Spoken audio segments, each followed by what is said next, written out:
ଇଣ୍ଡଷ୍ଟ୍ରିରେ ମନେକର ଓଡ଼ିଆ ଇଣ୍ଡଷ୍ଟ୍ରି ଯଦି ଓଡ଼ିଆ ପିଲାଟେ ୟୁଜ୍ ହେଲା ତାହେଲେ ଆମ ଓଡ଼ିଆ ପରିବାର ବଢ଼ିଲା। ଆଉ ଯଦି ବାହାରୁ ଆସିଗଲେ ସେମାନେ ଭଲ ଗାଉଛନ୍ତି, ସେଥିରେ ମାର୍କେଟିଂ ବି ଭଲ ହେଲା।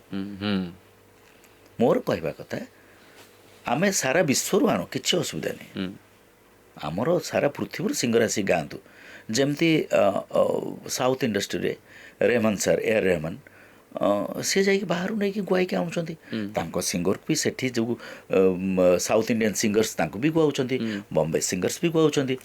ତେଣୁ ଆଜିକା ଡେଟ୍ରେ ମ୍ୟୁଜିକଟା ଗ୍ଲୋବାଲାଇଜ୍ ହେଇଗଲାଣି, ପ୍ୟାନ୍ ଇଣ୍ଡିଆ ହେଇଗଲାଣି ବି। ତେଣୁ ଏଠି ଆମର ସମସ୍ୟା କ'ଣ, ଆମର ଇଣ୍ଡଷ୍ଟ୍ରିଟା ବହୁତ ଛୋଟ। ମାନେ ଆପଣ ମୁଁ ଯଦି ବାହାରୁ କାହାକୁ ଆଣି ମୁଁ ତାକୁ ପଇସା ଦେବି, ଗୋଡ଼ ହାତ ଧରିକି ତାକୁ ପଇସା ଦେବି। ମୁଁ ସେଇ କଥାଟେ କିନ୍ତୁ ଏଠି ଥିଲେ ସେ ଗୋଡ଼ ହାତ ଧରୁଥିବ, ତାକୁ ଗୀତଟି ଦେବେନି।